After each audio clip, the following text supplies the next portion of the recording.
কিয়ামতের একটা আলামত হচ্ছে খুতুবুকুম তাবিলা ওয়া সালাওয়াতুকুম কাসীরা। কিয়ামতের আগে আমাদের বক্তব্য হয়ে যাবে লম্বা। Your speech will be longer and your salah will be very shorter. বক্তব্য হবে লম্বা, সালাত হবে খাটো। এই নমুনা বর্তমানে আছে না নাই? ঘন্টার পর ঘন্টা, তাও তৃপ্তি মিটে না। অনেক জায়গায় রাত পর্যন্ত, মিডনাইট পর্যন্ত, মধ্যরাত পর্যন্ত আলোচনা হয়। এটা ঠিক নয়। বক্তব্য হবে একেবারে gist, cream of the creams, একেবারে ক্রিম কথাটা আলোচক উপস্থাপন করবেন। হেদায়েত দেওয়ার মালিক কে? ইন্নাকা লা তাহদি মান আহবাবতা ওয়ালাকিন্নাল্লাহা ইয়াহদি মান ইয়াশা। নবী হে, আপনি চাইলেই কাউকে হেদায়েত দিতে পারবেন না। হেদায়েত দেওয়ার মালিক কে? তাই আজকে আমরা যে টপিকটা নিয়ে আলোচনা করব সেটা হচ্ছে, আমরা যে জীবনে বিপদে পড়ি, আমরা বিপদে পড়লে আমাদেরকে উদ্ধার করে কে? আল্লাহ ছাড়া আমাদের বাঁচানোর কেউ আছে? উদ্ধার করার কেউ আছে? রক্ষা করার কেউ আছে? এজন্য বিপদে পড়লে আমরা চাইবো কার কাছে? আমাদের যাই দরকার হোক আমরা ফরিয়াদ করব কার কাছে? নাকি মাজারে যেয়ে চাবেন? মাজারে যেয়ে চাবেন? অনেকে তো মাজারে যেয়ে কপাল ঘষে, আছে না নাই? মাজারে যেয়ে সন্তান চায়, আছে? এই এলাকায় নাই, এলাকার লোকদের আকীদা খালেস আমি জানি। মাজারে যেয়ে কপাল ঘষে আর সন্তান চায়। আচ্ছা, মাজারে গেলে সন্তান পাওয়া যায়? আচ্ছা, মাজারে না গেলে যদি বাচ্চা না হতো, গরু ছাগলের যে বাচ্চা হয় ওরা কোন মাজারে মানত করে বলেন? কথা কি বুঝতেছেন? এই যে প্রতি বছর গরু ছাগল ভেড়া এগুলো যে বাচ্চা দেয়, এরা কোন মাজারে যে মানত করে? এজন্য চাইতে হবে একজনের কাছে, তিনি কে? আমার প্রিয় পটুয়াখালীবাসী, মাজার জিয়ারত করা সুন্নাহ। আমরা মাজার জিয়ারত করব, আল্লাহ ওয়ালাদের কবরে যাব, আমরা সেখানে যে সালাম দিব, দোয়া করব, নিজের জন্য করব, কবরে শুয়ে থাকা মাইয়েতের জন্য করব, পুরো মুসলিম উম্মার জন্য করব। কিন্তু কবরে যিনি শুয়ে আছে ওই বাবার কাছে সন্তান চাওয়া যাবে? চাকরি চাওয়া যাবে? সফলতা চাওয়া যাবে? সফলতা দেয় কে? সবাই বলেন নাই, আওয়াজ করে বলেন, সফলতা দেওয়ার মালিক কে? এক কথাই রব্বুল আলামিন বলেন, ওয়া ইয়ামসাসকাল্লাহু বিদুররিন ফালা কাশিফা লাহু ইল্লা হু ওয়া ইয়ুরিদকা বিখাইরিন ফালা রাদ্দা লিফাদলি يصيب به من يشاء من عباده وهو الغفور الرحيم الله أكبر আল্লাহ বললেন, ওয়া ইয়ামসাসকাল্লাহু বিদুররিন ফালা কাশিফা লাহু ইল্লা হু। আল্লাহ যদি তোমাকে কোনো বিপদ স্পর্শ করায়, আল্লাহ যদি তোমারে কোনো বিপদে ফেলে দেয়, ওই বিপদ থেকে উদ্ধার করার তিনি ছাড়া আর কেউ নাই। জোরে বলেন ঠিক কিনা? তিনি যদি কোনো বিপদে ফেলেন, তিনি ছাড়া বিপদ থেকে উদ্ধার করার কেউ নাই।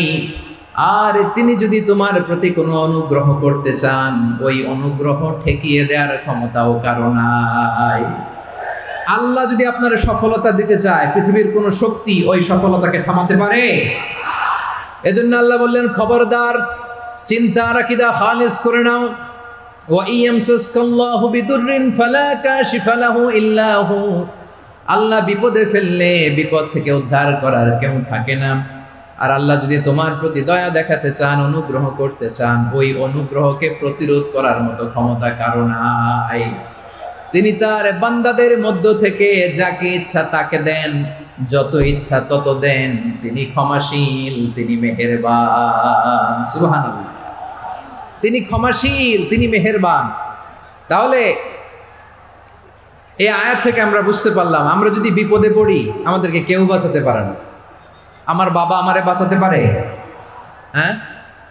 আমার মা আমাকে বাঁচাতে পারে? আমার বন্ধু আমারে বাঁচাতে পারে? আমার দলের কর্মী আমাকে বাঁচাতে পারে? আমার পীর সাহেব আমারে বাঁচাতে পারে?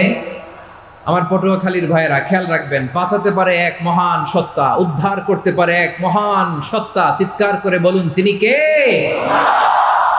আবার আল্লাহ বললেন, আম্মান ইউজিবুল মুত্তাররা ইযা দাআহু ওয়া ইয়াকশিফুস সুআ ওয়া ইয়াজআলুকুম খুলাফাআল আরদ আইলাহুম মা'আল্লাহ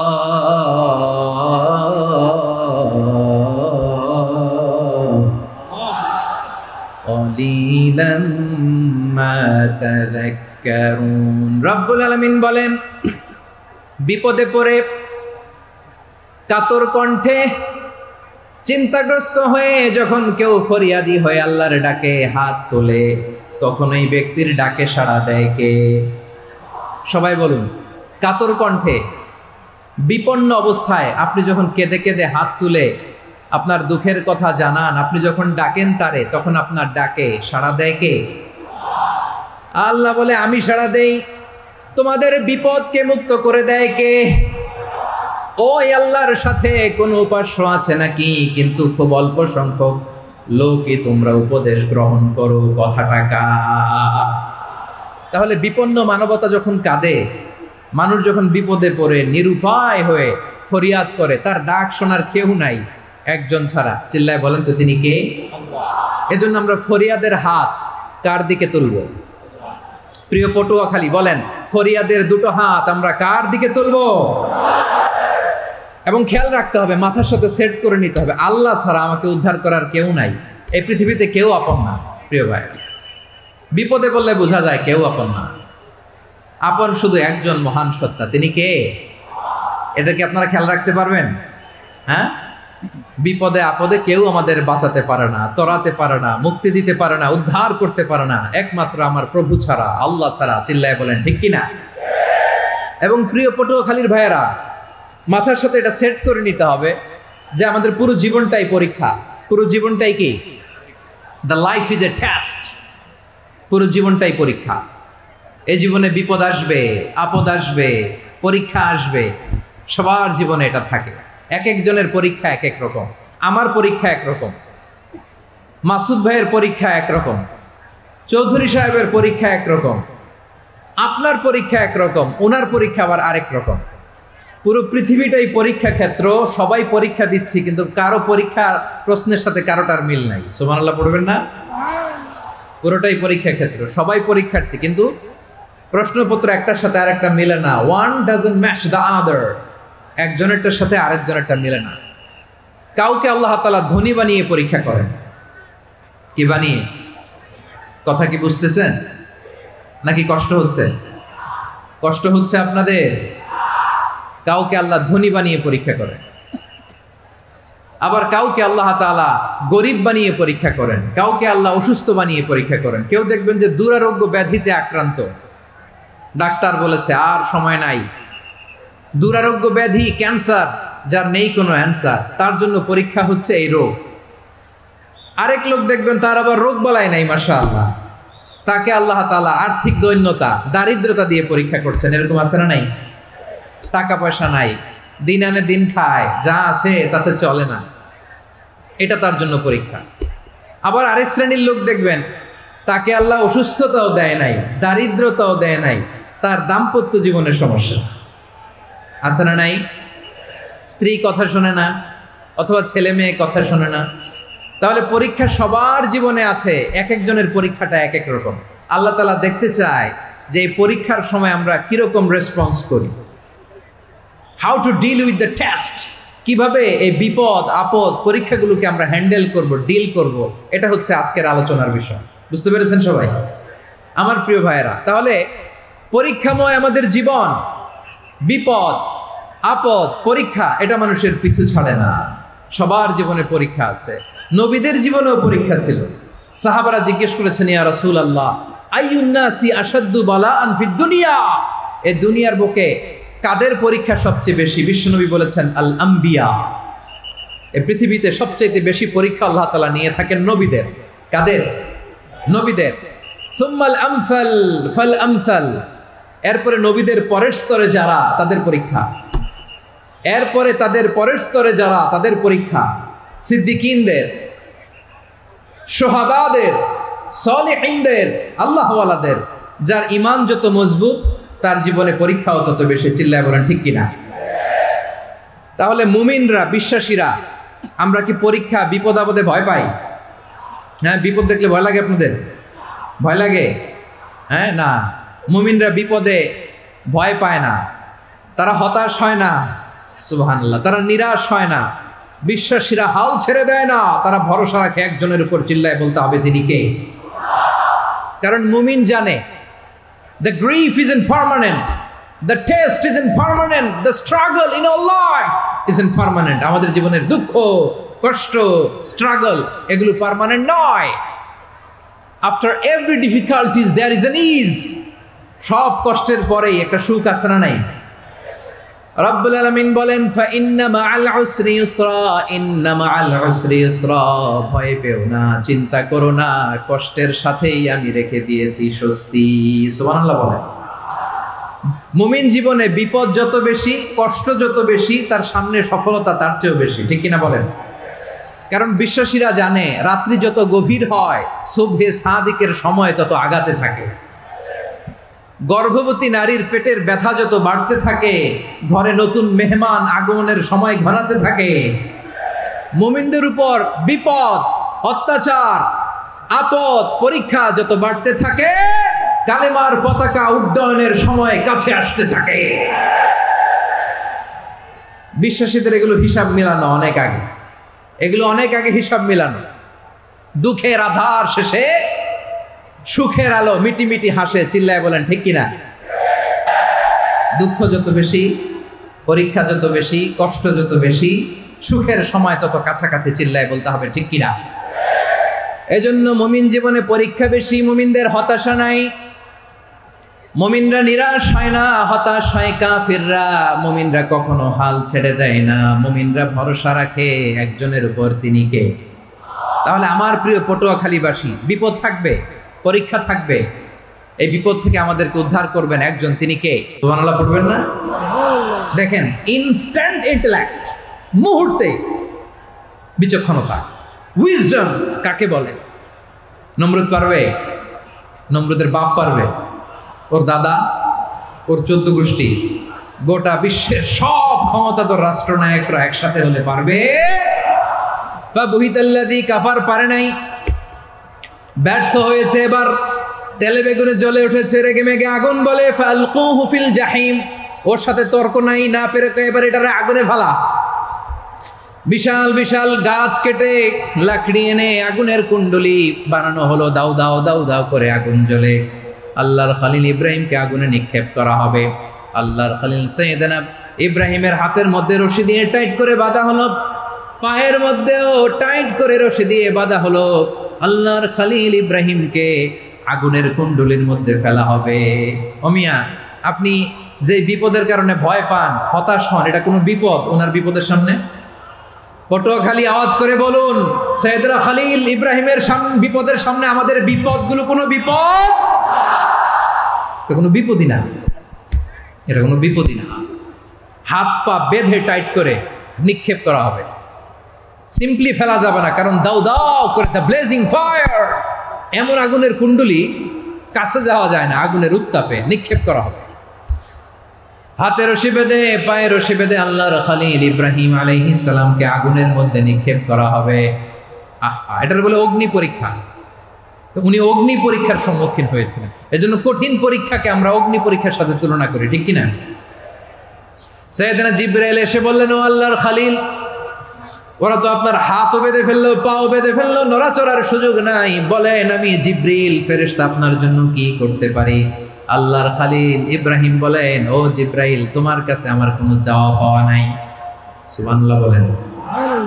তোমার কাছে বলার কিছু নাই, তোমার সাহায্যের আমার দরকার নাই।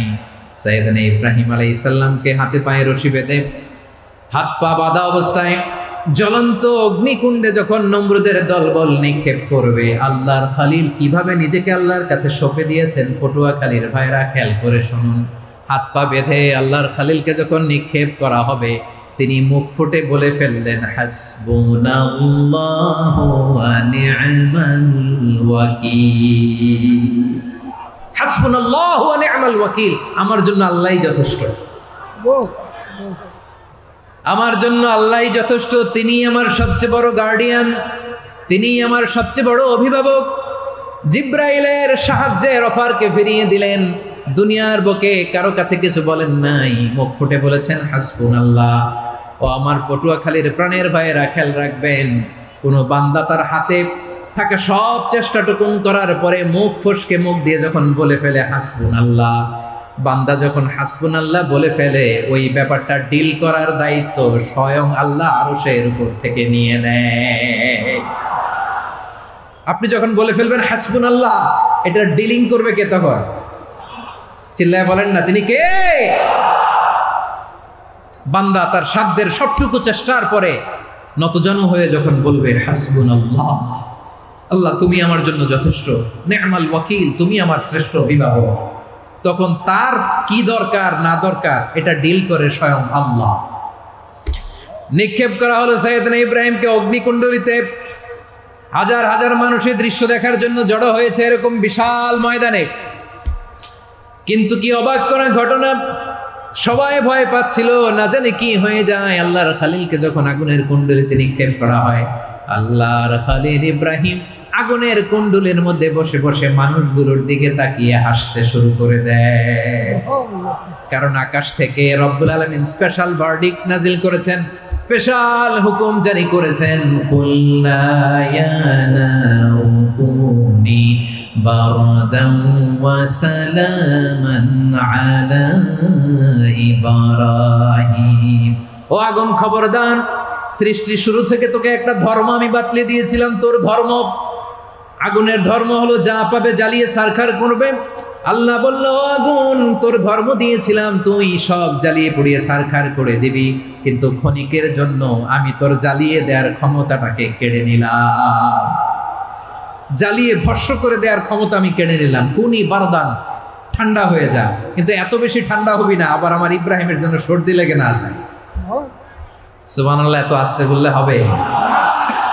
কুনি বারদান, বারদ মানে বরফ, ঠান্ডা, ঠান্ডা হোক, কিন্তু এত ঠান্ডা হবি না যাতে আমার ইব্রাহিমের কষ্ট হয়। আগুন বলে, আল্লাহ একবার বললাম ঠান্ডা হও, আবার বলো এত ঠান্ডা হবি না যাতে খালিলের সর্দি না লাগে। কেমন ঠান্ডা হব, কেমন এনভায়রনমেন্ট তৈরি করে দেব বলো?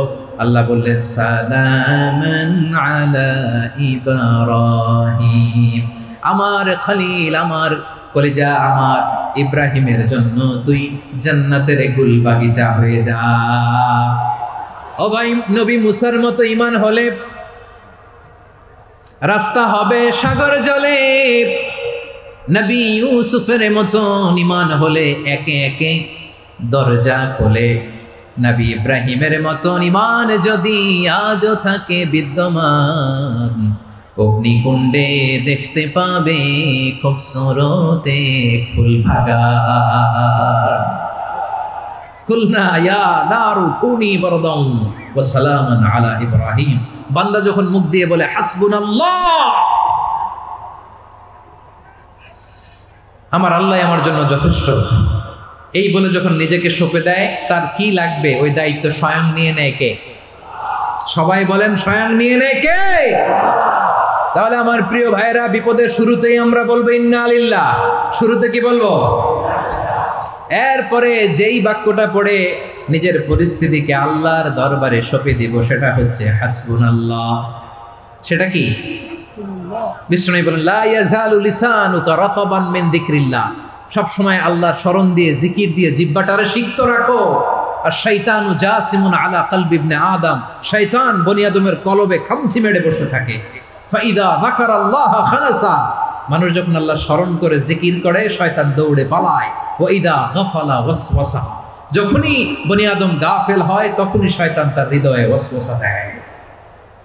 এজন্য বিপদে পড়লে ইন্না লিল্লাহ, নিজের সবটুকুন করার পরে, নিজের রোল প্লে করার পরে নিজেকে আমরা কি বলে সঁপে দিব? সবাই বলেন, সবাই বলতে হবে। আরো জোরে বলে, মনে থাকবে? বিপদে পড়লে প্রথমে ইন্না লিল্লাহ, এরপরে নিজেকে যখন সঁপে দিব তখন হাসবুনাল্লাহ। এরপরে কঠিন বিপদ যদি যখন বিশ্বনবী পড়তেন, তখন কি করতেন? এমন বিপদ মাঝে মাঝে হয় না, দেয়ালে পিঠ থেকে যায়, চোখে মুখে অন্ধকার, কি করব দিশা খুঁজে পাই না, এরকম হয় কখনো? হ্যাঁ, আপনাদের হয়? হয় না? কিন্তু জান্নাতে আছেন আপনারা। হয় হয় এরকম হয়েছে না যে দেয়ালে পিঠ থেকে গেছে, চোখে মুখে অন্ধকার, কই যাব, কি করব, বাঁচানোর কেউ না, এরকম হয়েছে কখনো আপনাদের? যদি হয় তাইলে এটার সলিউশন বলবো, না হইলে তো এগুলো বলে লাভ নাই। হয় হয় হয়। বিশ্বনবী এরকম কঠিন বিপদে পড়েছেন জীবনের কিছু কিছু মুহূর্তে, ওই মুহূর্তে বিশ্বনবী স্পেশাল 2টা দোয়া পড়তেন। এই দোয়াগুলো আপনাদেরকে জানিয়ে দেয়। বিশ্বনবী বলেন, কঠিনতম বিপদে যখন পড়বা, দেয়ালে পিঠ থেকে যায়, চোখে মুখে অন্ধকার, বাঁচার কোনো উপায় নাই, তখন পড়বা লা ইলাহা ইল্লা আনতা সুবহানাকা ইন্নী কুনতু মিনাজ জালিমিন। আল্লাহ, তুমি ছাড়া কোনো ইলাহ নাই, তুমি পবিত্র, নিশ্চয় আমি জালিমদের অন্তর্ভুক্ত। সুবহানাল্লাহ বলেন। এই দোয়া সাইয়েদনা ইউনূস আলাইহিস সালাম পড়েছিলেন যখন মাছের পেটে ছিলেন। কিসের পেটে? এবং অনেক মুফাসসিরিন একরাম বলেছেন, অনেক আহলুল ইলমরা বলেছেন, এটা হচ্ছে ইসমে আজম। ইসমে আজম এমন দোয়া যেটা দিয়ে দোয়া করলে আল্লাহ দোয়া কবুল করে, কিন্তু এটা কোনটা, এটা নিয়ে ইখতিলাফ আছে। কোন আহলুল ইলম বলেন এই লা ইলাহা ইল্লা আনতা সুবহানাকা ইন্নী কুনতু মিনাজ জালিমিন, এটা হচ্ছে ইসমে আজম। সাইয়েদনা ইউনূস আলাইহিস সালাম পড়েছেন, আপনারা পড়েননি? তুফান হইলে পড়েন না? আমাদের এলাকায় তো এটা খুব, এটার উপর ব্যাপক আমল আছে। পটুয়াখালীতে কি অবস্থা বলেন? পড়েন পড়েন পড়েন পড়েন। একটা গল্প শুনেছিলাম, পাক হানাদার বাহিনী যখন বাংলাদেশে অ্যাটাক করত, 71 সালের ঘটনা বলতেছে, আমরা তো দেখি নাই, শুনছি আর কি। 71 যদি দেখতাম এতদিনে রাজাকার হয়ে যেতাম। আল্লাহ আমাদেরকে বাঁচাই দিয়েছে, আল্লাহর মেহেরবানি, ঠিক কিনা বলেন? মন মতো হইলে মুক্তিযোদ্ধা, মন মতো না হইলে রাজাকার। কত কিছু দেখলাম এই শাহবাগের বুকে। আল্লাহ, 71 সালে দেখি নাই, আমরা শুনেছি পাক হানাদার বাহিনী জিজ্ঞেস করত মুসলিম না অমুসলিম চেক করার জন্য, বলতো কালেমা বল, কালেমা বাতাও। তো যারা কালেমা বলতে পারতো পাকিস্তানি বাহিনী নাকি ওদেরকে ছেড়ে দিত, শুনেছি। তো একজনকে, এক বাঙালিরে পেয়ে তার মাথার মধ্যে বন্দুকর নল ধরে বলতেছে কালেমা বল, সালে কালেমা বাতা, কালেমা বল। তো ভয়ের চোটে এই দোয়া পড়া শুরু করছে।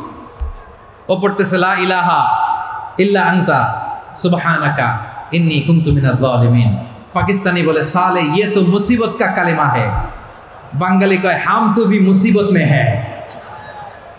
পাকিস্তানি বলে বেটা কোন দোয়া বললি, এটা তো মুসিবতের কালেমা। কয় আমিও তো মুসিবতে আছি, আমার মাথার মধ্যে বন্দুক ধরে তুমি আমার কালেমা জিজ্ঞেস করো, এখন কোনটা কালিমা আর কোনটা কি দোয়া, আমার হুঁশ আছে নাকি? প্রিয় ভাইরা, আসলে এটা দুআউল মুসিবা, বিপদে পড়লে এ দোয়া পড়তে হয়। লা ইলাহা ইল্লা আনতা সুবহানাকা ইন্নী কুনতু মিনাজ জালিমিন, এটা পড়বেন আপনারা। এই দোয়া পড়ে সাইয়েদনা ইউনূস আলাইহিস সালাম মাছের পেট থেকে রক্ষা পেয়েছিলেন। রক্ষা করেছিল কে? তুমি ইউনূস নবীরে যখন খাইলো মাছেতে গিলিয়া, ফেরেশতা পাঠাইয়া দিলে ইসমে আজম দিয়া। প্রাণে ছিল যাহার ভয় সেথা পাইল আশ্রয়, প্রাণে ছিল যাহার ভয় সেথা পাইল আশ্রয়।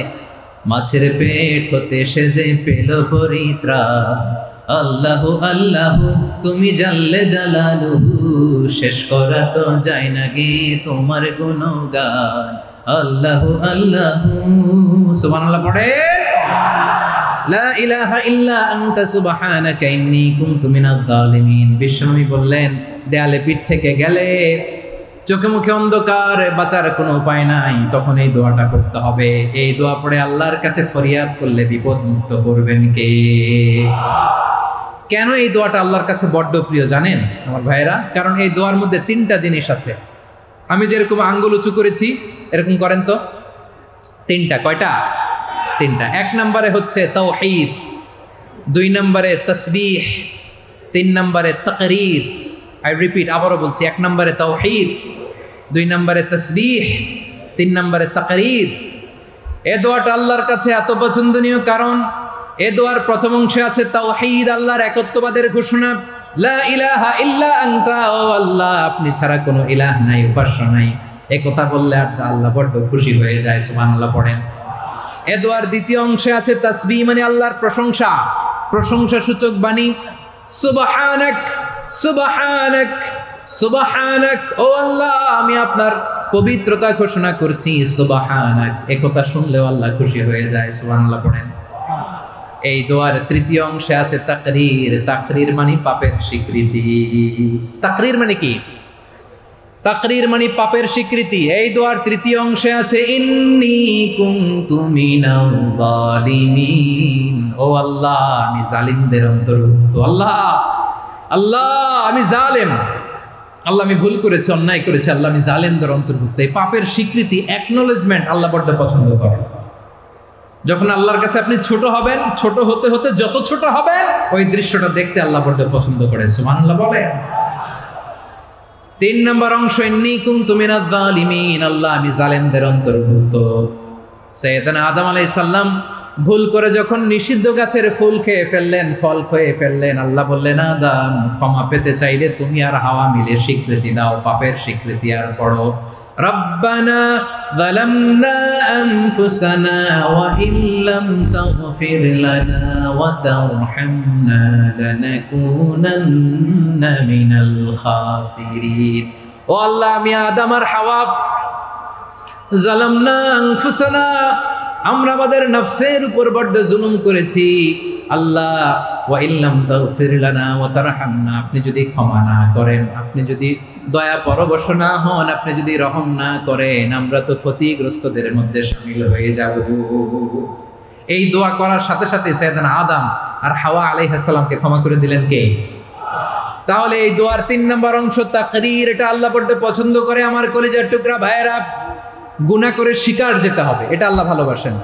সাইয়েদনা আবু বকর রাদিয়াল্লাহু তাআলা আনহু বিষ্ণু ইসা ইসলামকে বললেন, ইয়া রাসূলুল্লাহ আল্লিমনি দুআআন আদউ বিহি ফি সালাতি। নবী হে, আপনি আমার এমন একটা স্পেশাল দোয়া শিখায়া দেন যে দোয়াটা আমি নামাজে পড়ব। নবী বললেন, তাহলে তুমি পড়ো আল্লাহুম্মা ইন্নী যালামতু নাফসি যুলমান কাসীরান ওয়া লা ইয়াগফিরুদ যুনুবা ইল্লা আনতা ফাগফিরলি মাগফিরাতাম মিন ইনদিকা ওয়ারহামনি ইন্নাকা আনতাল গফুরুর রহিম। সুবহানাল্লাহ। সালাম ফিরানোর আগে পড়েন, কথা কয় না, পড়েন পড়েন।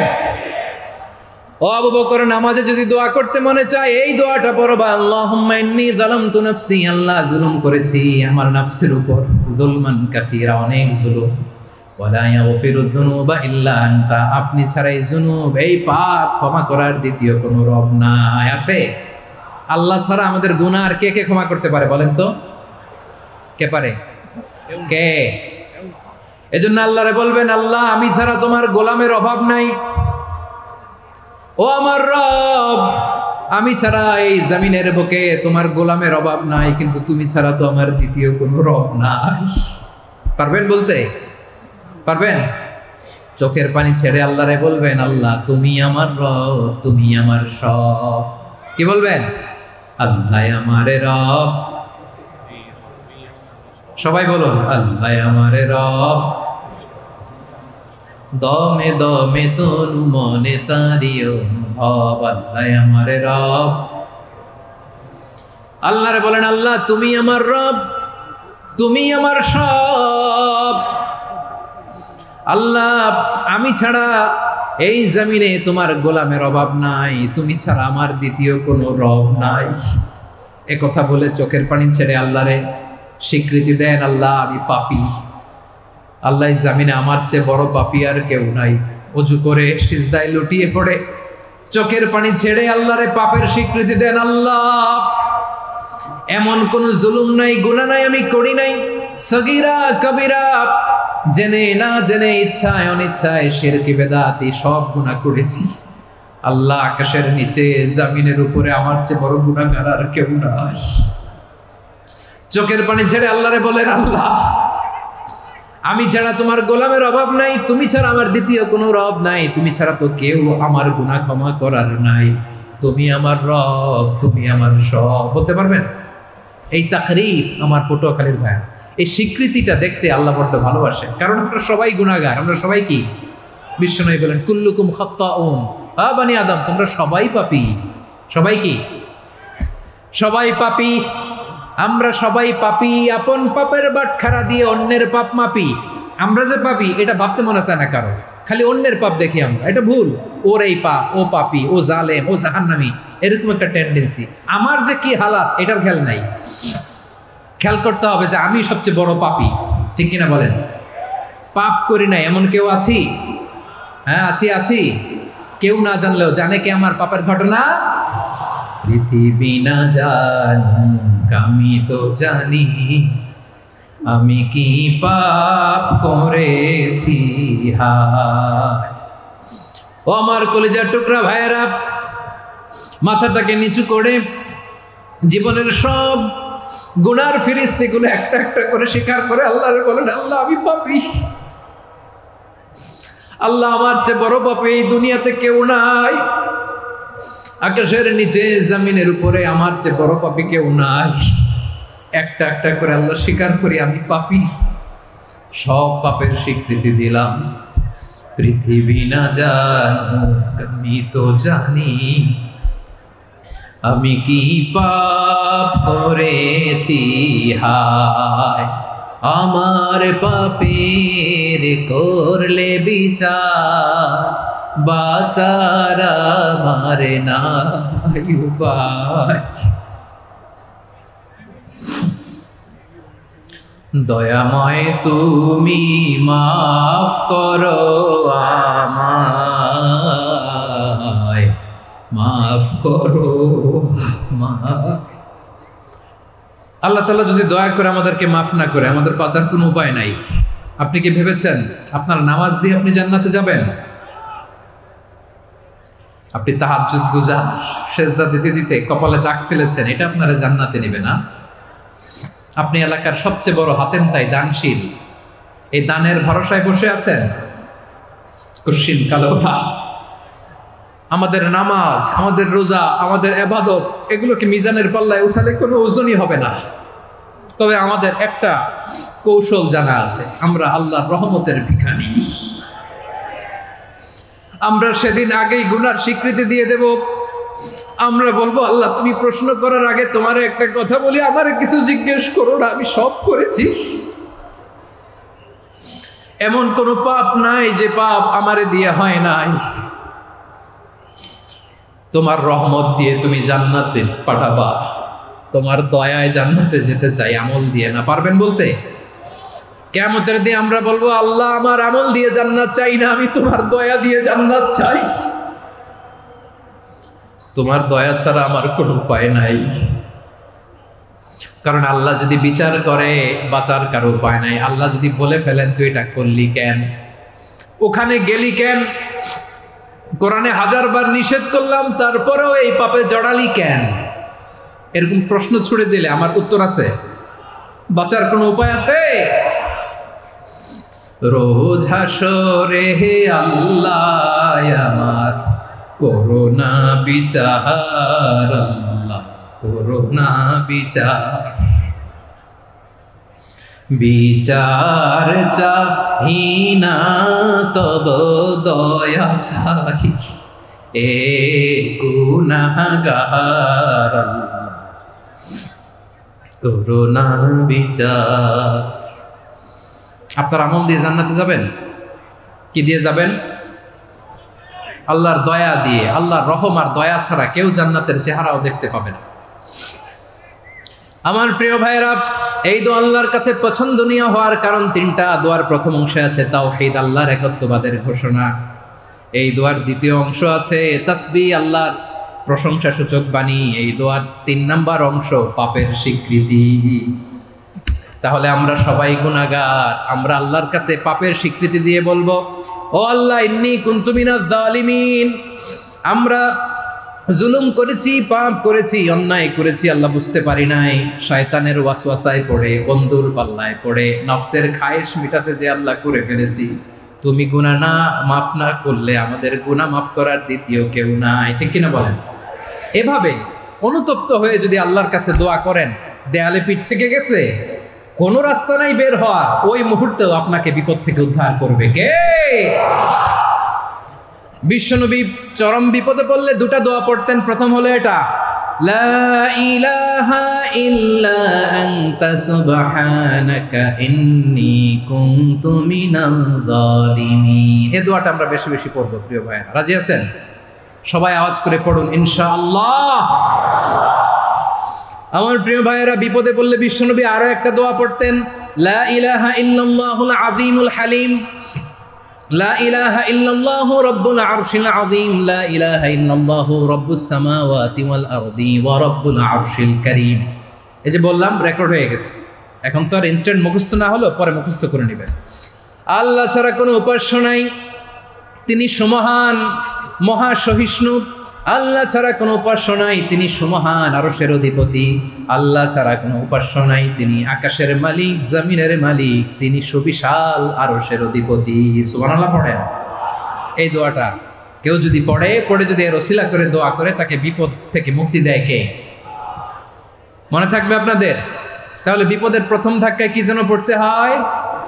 ইন্না লিল্লাহ। তারপরে কি বলে আল্লাহর কাছে নিজেকে সঁপে দিতে হয়? দেয়ালে পিঠ থেকে গেলে লা ইলাহা ইল্লা আনতা সুবহানাকা ইন্নী কুনতু মিনাজ জালিমিন। দুই নম্বর হচ্ছে লা ইলাহা ইল্লাল্লাহুল আযীমুল হালিম, লা ইলাহা ইল্লাল্লাহু রাব্বুল আরশিল আযীম, লা ইলাহা ইল্লাল্লাহু রাব্বুস সামাওয়াতি ওয়াল আরদি ওয়া রাব্বুল আরশিল কারীম। মনে থাকবে? ইনশাআল্লাহ বলেন সবাই, আওয়াজ করে সবাই ইনশাআল্লাহ। অনেক সময় এমন হয়, হঠাৎ বিপদের সম্মুখীন হই আমরা, রেডি হয়ে বের হয়েছে অফিসে, হঠাৎ অ্যাক্সিডেন্টে পড়ে যাই, হঠাৎ পেটের ব্যথায় অজ্ঞান, এরকম হয় না? আপনাদের হয় না? বিষ্ণু ইসলাম বলেন, আকস্মিক দুর্ঘটনার বিপদ থেকে যদি কেউ বাঁচতে চায়, সকাল সন্ধ্যা যেন প্রত্যেকে এই দোয়াটা পড়ে। সকালে যদি 3 বার পড়ে, সন্ধ্যা পর্যন্ত হঠাৎ হঠাৎ বিপদ থেকে সে রক্ষা পাবে। To be protected from sudden calamity, sudden disaster, sudden calamity, হঠাৎ বিপদ, হঠাৎ ভয়ঙ্কর কোন আকস্মিক বিপদ থেকে আল্লাহ বাঁচায় দিবে। সকালে পড়লে সন্ধ্যা পর্যন্ত প্রোটেক্টেড, সন্ধ্যাবেলায় যদি 3 বার পরে সকাল পর্যন্ত প্রোটেক্টেড। সুবহানাল্লাহ পড়ে। দোয়াটা কি? দোয়াটা হচ্ছে বিসমিল্লাহিল্লাযী লা ইয়াদুররু মা'a ইসমিহি শাইউন ফিল আরদি ওয়ালা ফিস সামাই ওয়া হুয়াস সামিউল আলিম। ছোট না? অনেক ছোট, মুখস্থ করবেন। বিসমিল্লাহিল্লাযী লা ইয়াদুররু মা'a ইসমিহি শাইউন ফিল আরদি ওয়ালা ফিস সামা। ওই আল্লাহর নাম নিচ্ছি, যে আল্লাহর নামের বরকতে আকাশ জমিনের কোনো কিছু কারো কোনো ক্ষতি সাধন করতে পারে না। তিনি সর্বশ্রোতা, সর্বজ্ঞ। সুবহানাল্লাহ পড়েন। করবেন এই দোয়াটা, বিসমিল্লাহিল্লাযী লা ইয়াদুররু মা'a ইসমিহি শাইউন ফিল আরদি ওয়ালা ফিস সামাই ওয়া হুয়াস সামিউল আলিম। ফজরের পরে 3 বার, মাগরিবের পরে 3 বার যদি কেউ পড়ে, প্রোটেক্টেড, যে কোনো হঠাৎ বিপদ থেকে প্রোটেক্টেড। প্রোটেক্ট করেন কে?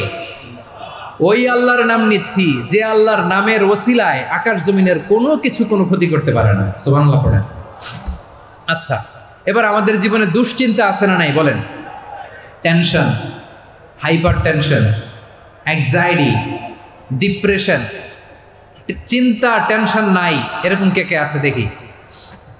হাত তোলেন। ওই যে হাত তুলছে এক আল্লাহর ওলি, ওই যে। টেনশন নাই তোমার? মাশাআল্লাহ। ও না বুঝে তুলছে, জোকের চোটে, জোশের ঠেলায় ধাক্কায় তুলে ফেলছে। সবার জীবনে টেনশন আছে না নাই? এই দুশ্চিন্তা, পেরেশানি, মারাত্মক পেরেশানি থেকে মুক্তি পাওয়ার জন্য বিষ্ণু ইসলাম 2টো দোয়া পড়তেন। কয়টা? অনেকগুলো পড়তেন। স্পেশাল 2টো দোয়া আজকে আপনাদের শিখায় দেবো। শুনবেন না? কষ্ট হচ্ছে? সংক্ষিপ্ত মুনাজাত দিয়ে দেই। ওরে আল্লাহ, আমি তো 9:30 ক্রস করে ফেলছি মাসুদ ভাই, খেয়াল করে নেই। আরো কয়েক মিনিট? ঠিক আছে, ঠিক আছে। পেরেশানিতে পড়লে, টেনশনে পড়লে এই দোয়াটা, প্রিয় ভাইরা, বিষ্ণু ইসলাম যখন খুব বিপদে পড়তেন, দুশ্চিন্তা ওনাকে ঘিরে ধরতো, উনি পড়তেন ইয়া হাইয়ু ইয়া কাইয়ুম বিরহমাতিকা আস্তাগীথ, ইয়া হাইয়ু ইয়া কাইয়ুম বিরহমাতিকা আস্তাগীথ, ইয়া হাইয়ু ইয়া কাইয়ুম, হে শাশ্বত অবিনশ্বর, হে চিরঞ্জীব, বিরহমাতিকা আস্তাগীথ, তোমার রহমতের উসিলায় তোমার কাছে ফরিয়াদ করি। এটা পড়তেন। আবার আরেক বর্ণনায় এসেছে ইয়া হাইয়ু ইয়া কাইয়ুম বিরহমাতিকা আস্তাগীথ আসলিহ লি শা'নি কুল্লাহু ওয়া লা তাকিলনি ইলা নাফসি তারফাতা আইন। আসলিহ লি শা'নি কুল্লাহ, আল্লাহ আমার সবকিছু আপনি সেটেল করে দেন। আমাদের সব ঝামেলা সেটেল করে দিতে পারে কে? আমরা তো সেটেলমেন্টের জন্য এসপি সাহেবের কাছে যাই, ডিসি সাহেবের কাছে যাই, অমুক ভাইয়ের কাছে যাই, তমুক ভাইয়ের কাছে যাই। এই দোয়া পড়লে আরশের উপর থেকে আপনার ম্যাটার সেটেল করে দিবে কে? আমরা শুধু আল্লাহর উপরই ভরসা রাখবো। রাজি আছেন তো? চাইবো একজন সত্তার কাছে, আওয়াজ করে বলুন তিনি কে? একজন সত্তার কাছে চাইবো। বিশ্বনবী ওনার চাচাতো ভাই আব্দুল্লাহ ইবনে আব্বাস রাদিয়াল্লাহু তাআলা আনহুকে বললেন, ইয়া আব্দুল্লাহ ইবনে আব্বাস, হে আব্দুল্লাহ ইবনে আব্বাস, ইদা সাআলতা ফাসআলিল্লাহ, যখন চাইবে আল্লাহর কাছে যাও। ও আব্দুল্লাহ, যখন চাইবা আল্লাহর কাছে চাও। ওয়া ইদা ইসতাআনতা ফাসতাইন বিল্লাহ, যখন সাহায্য চাইবা আল্লাহর কাছে ফরিয়াদ করো। জেনে রেখো ও আব্দুল্লাহ, ওয়া'লাম আন্নাল উম্মাতা লাউ ইজতামাআত আলা আন ইয়ানফাউকা বিশাইইন লাম ইয়ানফাউকা ইল্লা বিশাইইন ক্বাদ কাতাবাহু আল্লাহু লাক। ও আব্দুল্লাহ, জেনে রেখো, মনে রেখো, গোটা বিশ্বের সবাই মিলে যদি তোমার উপকার করতে চায় ততটুকুই তারা করতে পারবে যতটুকু আল্লাহ তোমার নসিবে সেটা লিখে রেখেছে। ঠিক কিনা বলেন? আর যদি গোটা বিশ্বের সবাই মিলে তোমার বিরুদ্ধে কনস্পাইরেসি করে, ষড়যন্ত্র করে, গোটা বিশ্বের সবাই মিলেও যদি তোমার ক্ষতি করতে চায় ততটুকুই শুধু পারবে যেটা আল্লাহ তোমার জন্য বরাদ্দ রেখেছে। যতটুকু আল্লাহ তাআলা তোমার জন্য বরাদ্দ রেখেছে অতটুকুই ক্ষতি করতে পারবে, আর এক চুল বেশিও করতে পারবে না, কমও করতে পারবে না। চিল্লায় বলেন ঠিক কিনা? এজন্য আমরা চাইবো কার কাছে? সবাই বলেন নাই, আওয়াজ করে বলেন কার কাছে? সব সময় আমরা আল্লাহর কাছে চাইবো, বিপদে আপদে, সুখে দুঃখে, সচ্ছল অবস্থায় অসচ্ছল অবস্থায়, পরাজয়ের সময় বিজয়ের সময়, সব সময় আমরা ভরসা রাখবো কার উপর?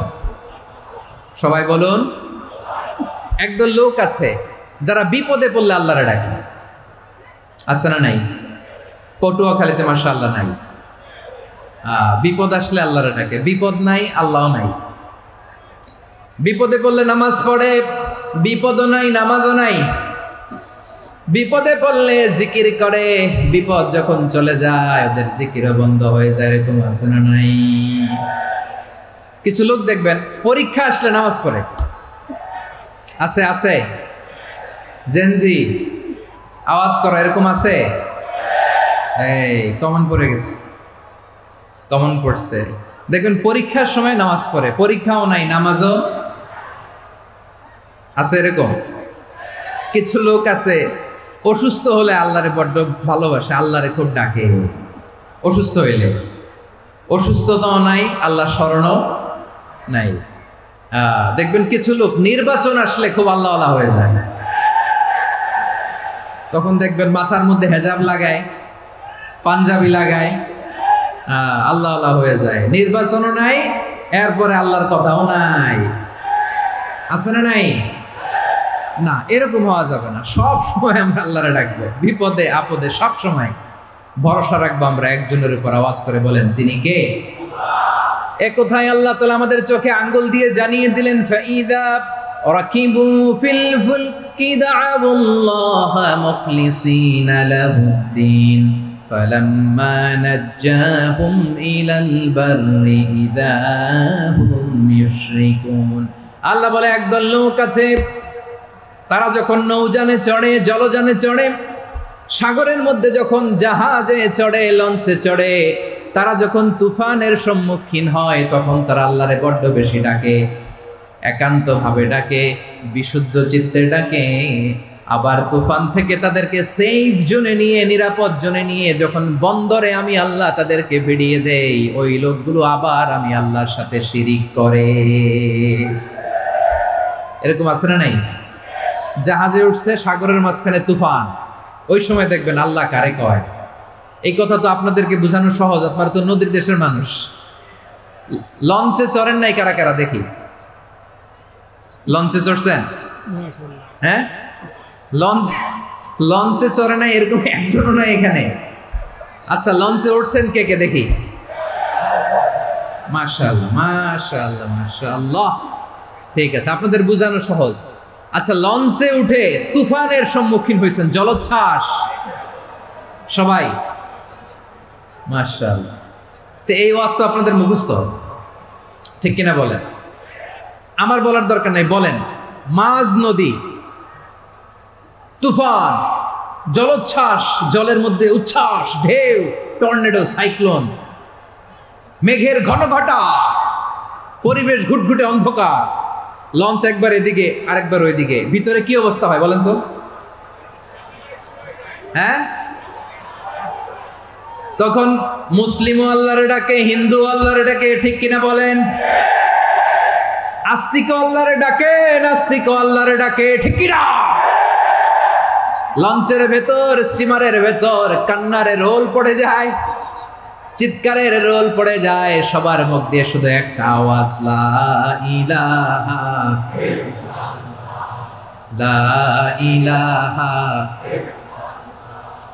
লা ইলাহা সুবহানাল্লাহ আলহামদুলিল্লাহ লা ইলাহা।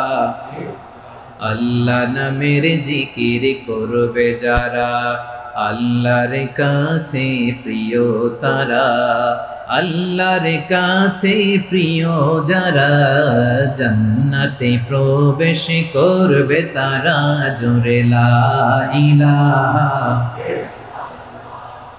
লা ইলাহা ইল্লাল্লাহ লা ইলাহা ইল্লাল্লাহ মুহাম্মাদুর রাসূলুল্লাহ সাল্লাল্লাহু আলাইহি ওয়াসাল্লাম। আমার প্রিয় পটুয়াখালীবাসী, তাহলে লঞ্চের ভেতরে যখন আমরা তুফানের মধ্যে পড়ি, তখন সবাই মিলে আমরা একটা নামের জিকির করি। নামটা কার? মুসলমানেরাও ডাকে, হিন্দুরাও ডাকে, আস্তিকও ডাকে, নাস্তিকও ডাকে, সবাই ডাকে একজনকে, তিনি কে? আবার দেখবেন ওই আল্লাহ তুফানের পরে, ঝড়ের পরে ওই লঞ্চটাকে যখন সদর ঘাটে ফিরিয়ে দেয়, আবার আমরা নাফরমানি শুরু করে দেই। সে কোথায় আল্লাহ বললেন, ফাইদা রাকিবু ফিল ফুলকি দা'আল্লাহ মুখলিসিনা লাহুদ্দিন ফালাম্মা নাজ্জাহুম ইলাল বাররি ইযা হুম ইউশরিকুন। সাগরে যখন তুফানে পড়ে আমি আল্লাহর ডাকে, আবার আমি আল্লাহ যখন বাঁচিয়ে দেই, আবার আমি আল্লাহর সাথে শিরিক শুরু করে। আমরা কি এরকম হতে চাই নাকি? এরকম করবেন? হ্যাঁ না, আমরা তুফানে পড়লেও আল্লাহরে ডাকি, আবার বাঁচায় দেওয়ার পরেও ডাকি কারে? আল্লাহকেই ডাকি। বিমানের মধ্যে মাঝে মাঝে দেখবেন যে এয়ার টার্বুলেন্স হয়, জানেন? এয়ার টার্বুলেন্স জানেন তো? মাঝে মাঝে বিমানটা বাউন্সিং করে, বাম্পি, ভেরি বাম্পি ওয়েদার। শোনেন নাই? 40,000 ফিট উপরে যখন থাকে, তখন পাইলট মাঝে মাঝে বলে, dear passengers, ladies and gentleman, right now we are flying 40,000 feet above the ground and we are passing very air turbulence, very heavy air turbulence right now. Please fasten your seat belt. দেখবেন মাঝে মাঝে বলে যে, ভদ্র মহিলা, ভদ্র মহোদয়গণ, আমরা 40,000 ফিট উপর দিয়ে যাচ্ছি আর এয়ার টার্বুলেন্স ফেস করছি, মেহেরবানি করে আল্লাহর হস্তে সিট বেল্ট বাঁধুন। তখন বিমানটা এরকম বাউন্সিং করে, শেকিং করে। আপনারা মুখোমুখি হয়েছেন? ইদানিং এই এয়ার টার্বুলেন্স বেড়ে গিয়েছে। গত বছর আমার ইন্টারন্যাশনাল অনেকগুলো ফ্লাইট ছিল, তো আমি দেখলাম যে আগের ফ্লাইটগুলোর তুলনায় এখন এয়ার টার্বুলেন্স খুব বেশি। আমি একটু রিসার্চ করে দেখলাম, ক্লাইমেট চেঞ্জের কারণে, জলবায়ু পরিবর্তনের কারণে আকাশের বাতাসের মুভমেন্টে পরিবর্তন হয়েছে, ফলে এখন বিমান শেকিং করে বেশি, বাউন্সিং, বাম্পি ওয়েদার। তো বলেন তো, 40,000 ফিট উপরে যখন আপনি, কয় হাজার ফিট? সবাই বলুন কয় হাজার ফিট? 40,000 ফিট উপরে যখন আপনি, তখন যখন বিমানটা এরকম বাউন্সিং করে, সবাই যখন ভমিটিং করে বিমান নষ্ট করে দেয়, বমি করে, তখন বাঁচানোর কে আছে আল্লাহ ছাড়া? কেউ আছে? ওই মুহূর্তেও সবাই মিলে একজনের ডাকে আওয়াজ করে বলেন, তিনি কে? মাঝে মাঝে কিছু সোশ্যাল মিডিয়ায় কিছু ভিডিও পাওয়া যায় যে হেভি যখন এয়ার টার্বুলেন্স হয়, 10 সেকেন্ড 15 সেকেন্ডের কিছু ভিডিও পাওয়া যায়, বিমানটা এরকম বাউন্সিং করছে, বাম্পি ওয়েদার, কাঁপছে, মানুষগুলো বমি করছে, অক্সিজেন মাসগুলো সব ঝুলে পড়েছে, বিমানটা শুধু কাঁপছে। তখন দেখবেন বিমানের ভেতরেও এরকম লঞ্চের মতো চিৎকার আছে না নাই? বিমানের ভেতরেও তখন চিৎকার। গত বছর হিথ্রো এয়ারপোর্ট থেকে সিঙ্গাপুর এয়ারলাইন্সের একটা ফ্লাইট, হিথ্রো টু চাঙ্গি, একটা ফ্লাইটে এমন বেশি এয়ার টার্বুলেন্সের শিকার হয়েছিল ওই এয়ারক্রাফটটা, 33 জন যাত্রী সেখানে আহত হয়েছে। একজন যাত্রী নিহত হয়েছে। কেবিন ক্রুজ এয়ার হোস্টেস যারা আছে, একজনের নাক ফেটে, চোখ ফেটে, কপাল ফেটে, ব্লিডিং হয়ে শয়লাম। প্রিয় ভাইয়েরা, ওই 40,000 ফিট উপরে বিমানটা যখন কাঁপবে, তখন আমাদেরকে আল্লাহ ছাড়া আর কেউ বাঁচানোর আছে? এত আসতে বললে হবে? ওই কঠিন মুহূর্তে আমার বাবা আমারে বাঁচাতে পারে, আমার বন্ধু আমারে বাঁচাতে পারে। এই গ্রাউন্ডে, জমিনের বুকে আমার প্রোটোকল, আমার ক্ষমতা, আমার দাম্ভিকতা কোনো কিছু আমারে বাঁচাতে পারে? একজন ছাড়া। চিল্লায় বলতে হবে, তিনি কে? সে আল্লাহ বললেন, গোলাম আমি বিপদের সময় ঠিকই তোমাদের বাঁচিয়ে নেই। ওই বিমানের ভেতরে 40,000 ফিট উপরে যখন তোমরা এয়ার টার্বুলেন্সের শিকার হও, তখন নাস্তিকও আল্লাহরে ডাকে, হিন্দু আল্লাহরে ডাকে। জোরে বলেন ঠিক কিনা? আবার বিমানটা যখন শান্ত হয়ে যায়, একটু পরেই বিমানের স্ক্রিনের মধ্যে হিন্দি সিনেমা খোঁজে। বিমানের স্ক্রিনে কিন্তু বিশাল ওখানে আফলাম ফিল্মের একেবারে বোঝাই করা। বিমানটা শান্ত হলে আবার হিন্দি সিনেমা দেখা শুরু করে। একটু আগেই ডাকছিল কারে? কারে? দেখবেন বাংলাদেশে আমাদের ক্রিকেটাররা যখন অন্য কোনো দেশের সাথে খেলে, অনেক সময় এমন হয় বল বাকি একটা, রান দরকার 6টা। বল বাকি কয়টা? পটুয়াখালী বোঝে নাই বোধহয়। বল বাকি কয়টা? একটা। রান দরকার। আপনি দেখবেন ক্যামেরাম্যান তখন গ্যালারিতে খালি দেখায় দর্শকদের যে কি অস্থিরতা। হ্যাঁ, হিপ হপ স্টাইলের মেয়েটা, যে মেয়েটার ওড়না এতক্ষণ ছিল গলায়, এতক্ষণ কইছিল, ওই মেয়েটা দেখবেন ওড়নাটা টেনে মাথায় দিয়ে এরকম মুনাজাত ধরতেছে, আল্লাহ আল্লাহ, একটা সক্কা, আল্লাহ আল্লাহ, আমার লাল সবুজের পতাকারে তুমি অপমানিত কইরো না আল্লাহ, ইন্ডিয়ার সাথে আমাদের খেলা আল্লাহ আল্লাহ, একটা ছক্কা, একটা। পুরো খেলা জুড়ে এই মেয়ের ওড়না ছিল গলায়, কিন্তু যখন 1 বলে 6 রান দরকার, ওড়না চলে আসছে কোথায়? মাথায়। আবার মুনাজাত আছে না নাই? ঠিকই বাংলাদেশের দামাল ছেলে এমন এক শট মারলো, বল চলে গেল স্টেডিয়ামের বাইরে, ছক্কা, জিতে গেলাম আমরা। পুরো স্টেডিয়াম জুড়ে চিৎকার, হই হুল্লোর, মৌজ মাস্তি। যেই মেয়েটা মাথার মধ্যে ওড়না দিয়ে এতক্ষণ সুবহানাল্লাহ সুবহানাল্লাহ বলে আল্লাহর কাছে দোয়া করেছে, ওই মেয়ে এখন আবার ওড়না ফেলে দিয়ে নাচা শুরু করে দিয়েছে। তাহলে আল্লাহর ভয়, আল্লাহর প্রতি আস্থা, বিশ্বাস, ভালোবাসা, এটা কি ক্ষণিকের জন্য? মানে আমার যখন লাগবে তখন আল্লাহর ইউজ করবো নাকি? হ্যাঁ, বিপদে আপদে, সুখের সময় দুঃখের সময়, সচ্ছল অসচ্ছল অবস্থায় বিশ্বাসীরা ভরসা রাখে একজনের উপর। চিৎকার করে বলো, পটুয়াখালী তিনি কে? সে আল্লাহ বললেন, গোলাম মনে করো না জাহাজ থেকে সদরঘাটে ভিড়িয়ে দিলাম, তুমি নিরাপদ হয়ে গেছো। মনে করো না 40,000 ফিট থেকে সেফ ল্যান্ডিং এর পরে এয়ারপোর্টে নেমে গেলেই তুমি নিরাপদ হয়ে গেছো। ও মিয়া, বিপদ কি শুধু সাগরে আর আকাশে? ঘরের বিপদ, ঘরের ভেতরও বিপদ আসতে পারে কি পারে না? এজন্য সূরা মুলক আল্লাহ বললেন, আমিনতুম মান ফিস সামাই আন ইয়াখসিফা বিকুমুল আরদা ফাইযা হিয়া তামুর। তোমরা কি ভাবছো তোমরা নিরাপদ? সাগরের মধ্যে তুফান, আল্লাহ আল্লাহ ডাকলাম, সদরঘাটে যেয়ে পড়ছি, বাইসে গেছেন তো আপনি। আর পাবে আপনারে আল্লাহ? আল্লাহরে তো সাগরের মাঝখানে তো আল্লাহ আপনার পাইছিল, আর তো পাবে না। আর পাবে আপনারে? আর আল্লাহ ধরতে পারবে আপনারে? ঘরের ভেতরও বিপদ দিয়ে আটকাতে পারে কে? 5 স্টার 7 স্টার হোটেলের ভেতরও আমাকে বিপদের মধ্যে ফেলে দিতে পারেন কে? আল্লাহ বললেন, তোমরা কি ভেবেছো তোমরা নিরাপদ? আমি চাইলে ল্যান্ডস্লাইডস, ভূমি ধস দিয়ে 1 লক্ষ 1 মুহূর্তে নিয়ে যেতে পারি। 1 সুনামি দিয়ে থাপ্পড় মেরে 3 লক্ষ সাগরের ভেতরে ঢুকায় দিতে পারি। 1 সেকেন্ডও লাগে না আমার। আম আমিনতুম মান ফিস সামাই আন ইউরসিলা আলাইকুম হাসিবা ফাসাতা'লামুনা কাইফা নাযীর। আল্লাহ চাইলে আকাশ থেকে পাথর বৃষ্টি নাজিল করতে পারেন কি পারেন না? এই মুহূর্তে এখানে ভূমিকম্প দিতে পারেন কি পারেন না? আচ্ছা, ভূমিকম্প যখন হয় আমাদের কারো হুঁশ থাকে? আপনি মনে করছেন আমরা সাধারণ মানুষ, আমরা দৌড় দেই, আর প্রেসিডেন্ট প্রধানমন্ত্রী ওনারা বুঝি খাটে শুয়ে থাকে? কথা বুঝে নাই বোধহয়। ভূমিকম্প, আর্থকোয়েক যদি হয়, বাঁচার জন্য আমরা কি করি? হয় খাটের তলায়, ডাইনিং টেবিলের নিচে, উপরে শক্ত কিছু আছে এটার নিচে, অথবা ঘর থুইয়া দেও দৌড়। তো প্রধানমন্ত্রী উনি কি করে, প্রেসিডেন্ট উনি কি করে?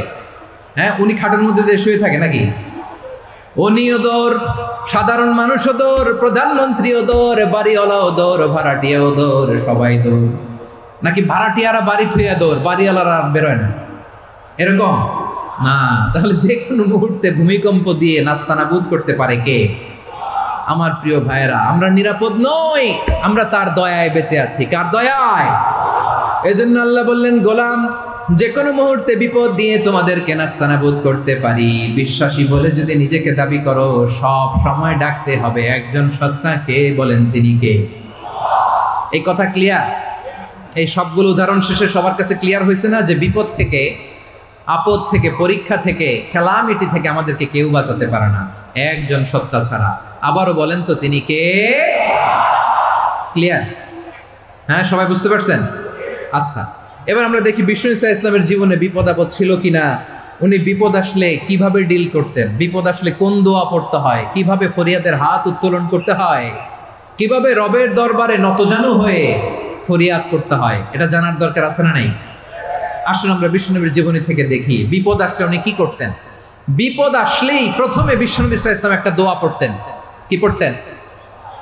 তিনি পড়তেন ইন্না লিল্লাহি ওয়া ইন্না ইলাইহি রাজিউন। নিশ্চয় আমরা আল্লাহর জন্য, নিশ্চয় আমরা কার দিকে ফিরবো ভাই? আবার কার দিকে ফিরবো? আওয়াজ করে বলুন তো, আমরা এসেছি কার কাছ থেকে, আবারও ফিরে যাব কার কাছে? এজন্য বিষ্ণুই পড়ছেন ইন্না লিল্লাহি ওয়া ইন্না ইলাইহি রাজিউন। নিশ্চয় আল্লাহর জন্য, ওই আল্লাহর দিকেই আমরা ফিরে যাব। তারপরে বিশ্বনবী পড়তেন আল্লাহুম্মা আজুরনি ফি মুসিবাতি ওয়াখলুফ লি খায়রাম মিনহা। একসাথে প্রথমে পড়তেন ইন্না লিল্লাহি ওয়া ইন্না ইলাইহি রাজিউন, তারপর পরই পড়তেন আল্লাহুম্মা আজুরনি ফি মুসিবাতি ওয়াখলুফ লি খায়রাম মিনহা। মানে আল্লাহ, এই যে আমি বিপদে ধৈর্য ধারণ করলাম, এটার সব তুমি আমার দাও, আর যেটা হারালাম এর চেয়ে ভালো কিছু দিয়ে মেকআপ করে দিও, ভালো কিছু দিয়ে বদল করে দিও। সুবহানাল্লাহ পড়েন। তাহলে বিপদ আসলে আমরা কি পড়বো? কথা বলেন। এই যে আমি শুয়েছিলাম, নাশিদ গাচ্ছিল ওরা, এদেশে পরস্পরে দেখা হলে দেয় সালাম, এদেশে আমজনতার হৃদয় জুড়ে পাকালাম, এদেশে বিপদ এলে সর্বজনে সর্বক্ষণে দোয়া পড়ে ইন্না লিল্লাহ। কি পড়ে? সুবহানাল্লাহ সুবহানাল্লাহ সুবহানাল্লাহ সুবহানাল্লাহ। এদেশে আজান শুনে সূর্য ওঠে শহর গ্রামে, এদেশে আজান শুনে সূর্য ডুবে সন্ধ্যা নামে, এদেশে সকল কাজে সবাই বলে বিসমিল্লাহ, এদেশে ভালো কিছু দেখে শুনে হাসি মুখে সবাই বলে মাশাআল্লাহ। সুবহানাল্লাহ পড়ে। তাহলে বিপদ এলে আমরা কি পড়ি? কথা বুঝলে সবাই উত্তর দিতে হবে। বিপদ এলে কি পড়ি? তাহলে বিপদ এলেই আমরা এখন থেকে ইন্না লিল্লাহ পড়ব, নাকি হাই হুতাশ করবেন? একদল আছে হাই হুতাশ করে, হায় আল্লাহ রে মোর কি হইল রে, মই কি হরমু রে, মই কমবে জামু রে, আছে না নাই? এরকম বিলাপ করতে নিষেধ করেছেন বিশ্বনবী। কি করব, কই যাব, কি হবে, হায় হায়, এরকম হাহুতাশ আছে না নাই? বিশ্বাসীরা হাহুতাশ করে না, তারা ইন্না লিল্লাহ পড়ে। কি পড়ে মনে থাকবে? আমরা পড়বো ইন্না লিল্লাহি ওয়া ইন্না ইলাইহি রাজিউন। নিশ্চয়ই আমরা আল্লাহর জন্য, আমরা আল্লাহর দিকেই ফিরে যাব। এরপর পড়বো আল্লাহুম্মা আজুরনি ফি মুসিবাতি ওয়াখলুফ লি খায়রাম মিনহা। আল্লাহ, আমি যে বিপদে ধৈর্য ধারণ করলাম এটার সওয়াব দিও, আর যা হারালাম তার চেয়ে ভালো কিছু দিয়ে বদল করে দিও। সুবহানাল্লাহ পড়েন। বিশ্বনবীর হাদিস শুনলেন উম্মে সালামা রাদিয়াল্লাহু তাআলা আনহা। ওনার স্বামী হলো আবু সালামা। মজার ঘটনা খেয়াল করে শুনেন আমার প্রিয় কলিজার টুকরা ভাইয়েরা। কানগুলো খরগোশের কানের মতো খাড়া করে আমার দিকে তাকান। সাইয়্যিদাতুনা উম্মে সালামা রাদিয়াল্লাহু তাআলা আনহা, ওনার স্বামীর নাম আবু সালামা। শ্রেষ্ঠ দম্পতি, শ্রেষ্ঠ ফ্যামিলি। প্রথমে হিজরত করেছিলেন হাবাসায়, পরে হিজরত করেছেন মদিনায়। উহুদ যুদ্ধের পরে ওনার স্বামী আবু সালামা ইন্তেকাল করলো, শহীদ হলো। সুবহানাল্লাহ পড়েন। যখন আবু সালামা ইন্তেকাল করলো, উম্মে সালামা রাদিয়াল্লাহু তাআলা আনহা কেঁদে কেঁদে হয়রান। আর নবীর শিখানো বাণী অনুযায়ী তিনি বারবার পড়ছিলেন ইন্না লিল্লাহ। কি পড়ছিলেন? মুই কই যামু, কি হরমু, এগুলো বলে নাই। কি বলছে? ইন্না লিল্লাহ। যেহেতু বিশ্বনবী বলেছেন কেউ যদি বিপদের প্রথম ধাক্কায় পড়ে ইন্না লিল্লাহি ওয়া ইন্না ইলাইহি রাজিউন, আল্লাহুম্মা আজুরনি ফি মুসিবাতি ওয়া আখলুফ লি খায়রাম মিনহা, তাহলে এই বিপদে যে সে যা হারালো তার চেয়ে শ্রেষ্ঠ কিছু দিয়ে আল্লাহ তার বদল দিয়ে দিবে। এই হাদিস শুনে উম্মে সালামা রাদিয়াল্লাহু তাআলা আনহা ওনার প্রাণ প্রিয় স্বামী আবু সালামার ইন্তেকালের পরে চোখের পানি ছাড়ে আর পড়ে ইন্না লিল্লাহি ওয়া ইন্না ইলাইহি রাজিউন, আল্লাহুম্মা আজুরনি ফি মুসিবাতি ওয়া আখলুফ লি খায়রাম মিনহা। বারবার এই দোয়া পড়ে চোখের পানি ছাড়ে, এই দোয়া পড়ে চোখের পানি ছাড়ে, আর মনে মনে বলে আবু সালামার মতো ভালো মানুষ মদিনাতে নাই, আবু সালামার চেয়েও ভালো মানুষ মদিনাতে নাই, তার চেয়ে ভালো মানুষ কি করে আল্লাহ তাআলা আমারে দিবে, তার চেয়ে ভালো মানুষ তো আমি মদিনাতে দেখি না। চোখের পানি দিয়ে বুক ভাসায় আর নবীর হাদিসের উপর আমল করে পড়ে ইন্না লিল্লাহি ওয়া ইন্না ইলাইহি রাজিউন, ইন্না লিল্লাহি ওয়া ইন্না ইলাইহি রাজিউন। পড়তে পড়তে চোখের পানি ছাড়ে আর চিন্তা করে বিশ্বনবী বললেন এই দোয়া পড়লে যেটা হারালাম তার চেয়ে ভালো কিছু দিয়ে আল্লাহ পুরস্কার দেয়। আবু সালামের চেয়ে ভালো মানুষ মদিনার মধ্যে আর কে হতে পারে? কি আজীব তামাশা, কি অবাক করা ঘটনা। কিছুদিন পরে দেখা গেল সাইয়্যিদুল মুরসালিন রাহমাতাল লিল আলামিন স্বয়ং বিশ্ব নবী উম্মে সালামাকে বিয়ের প্রস্তাব পাঠিয়েছে। স্বয়ং বিশ্ব নবী উম্মে সালামা রাদিয়াল্লাহু তাআলা থেকে বিয়ের প্রস্তাব পাঠিয়েছেন। উনি রাজি হয়ে গেলেন, বিয়ে হয়ে গেল, উনি হয়ে গেলেন উম্মুল মুমিনিন, আমাদের মা, পুরো মুসলিম উম্মার মা। চিৎকার করে বলেন আল্লাহু আকবার। তাহলে আমার প্রাণপ্রিয় ভাইয়েরা, বিপদে পড়লে আমরা পড়বো ইন্না লিল্লাহি ওয়া ইন্না ইলাইহি রাজিউন, আল্লাহুম্মা আজুরনি ফি মুসিবাতি ওয়া আখলুফ লি খায়রাম মিনহা। পড়বেন? পড়বেন না? যারা যারা বিপদ আসলে এই দোয়াটা পড়বেন এখন থেকে আওয়াজ করে ইনশাআল্লাহ বলেন। যা হারাইছেন তার চেয়ে শ্রেষ্ঠ জিনিস দিয়ে বদলা দিবে কে? বিশ্বাস হয়? একটু সন্দেহ লাগে মনে হয়, একটু সন্দেহ আছে? যাদের বিশ্বাস হবে তাদেরকে আল্লাহ উত্তম বদলা দেবে, ঠিক কিনা বলেন? তাহলে বিপদে পড়লেই প্রথমে আমরা এটা পড়ব। দোয়াগুলো যদি এখন মুখস্থ না হয়, এই যে রেকর্ডিং হচ্ছে, পেয়ে যাবেন, কালকেই পেয়ে যাবেন। শুনে শুনে মুখস্থ করবেন। আমার মায়েরা, আমার বোনেরা, আপনাদের জন্য 3টি মাঠের অ্যারেঞ্জমেন্ট করা হয়েছে, আমি জানি।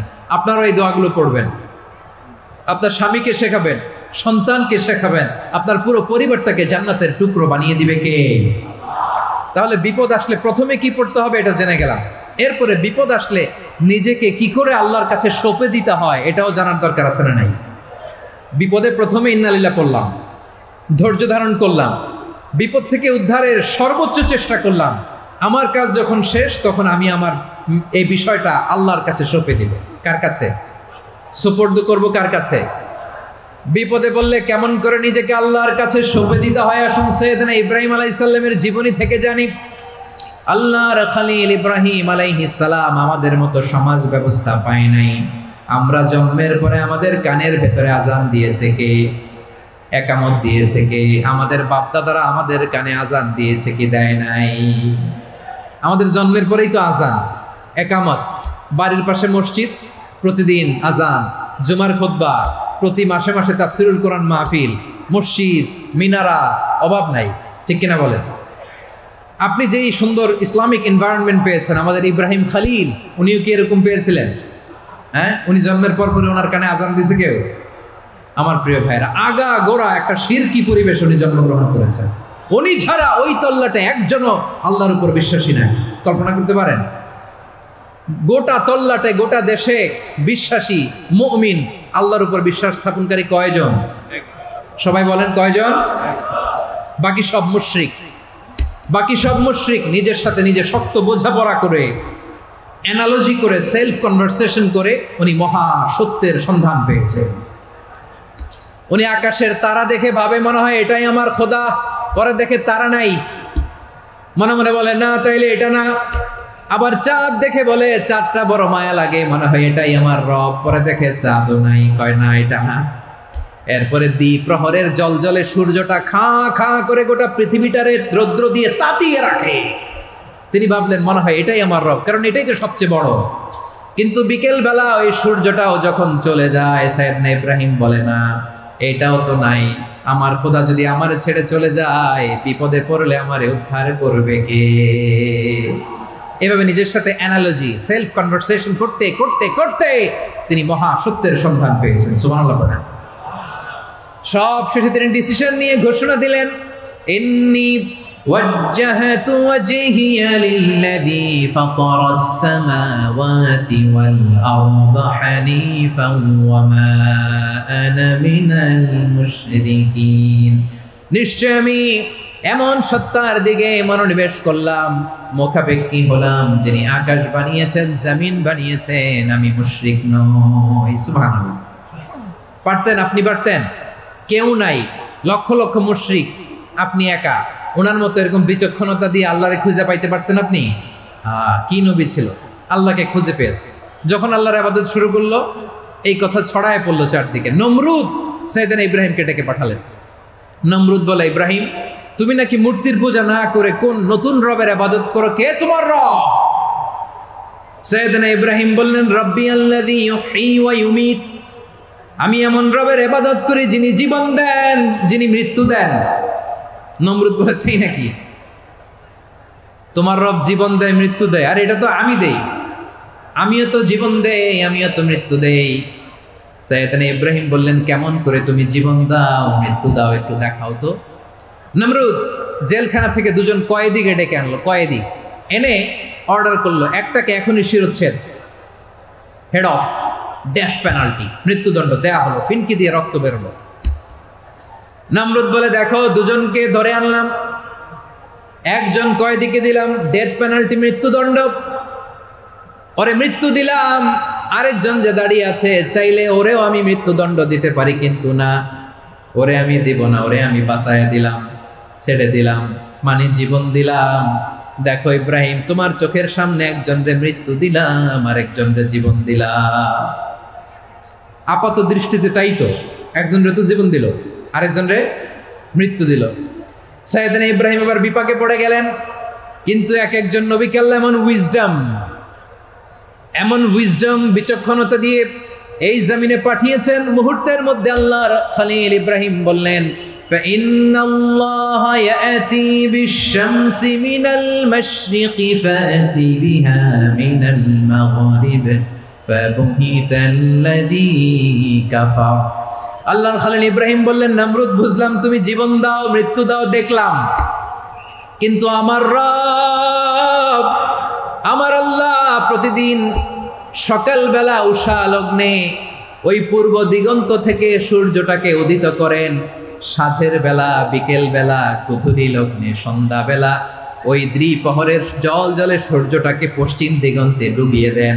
মানে সকালবেলা পূর্ব দিক থেকে উদিত করা সূর্যটাকে পশ্চিম দিকে বিকেলে তিনি ডুবিয়ে দেন। তুমি যদি পারো ওই সূর্যটাকে পশ্চিম দিক থেকে উদিত করে পূর্ব দিকে ডুবিয়ে দাও, তাহলে পড়বেন ইয়া হাইয়ু, হে চিরঞ্জীব। হাইয়ু মানে চিরঞ্জীব, যিনি চিরকাল বেঁচে থাকবেন, মরবেন না। আল্লাহ মরবেন? তার কোনো লয় আছে, ক্ষয় আছে?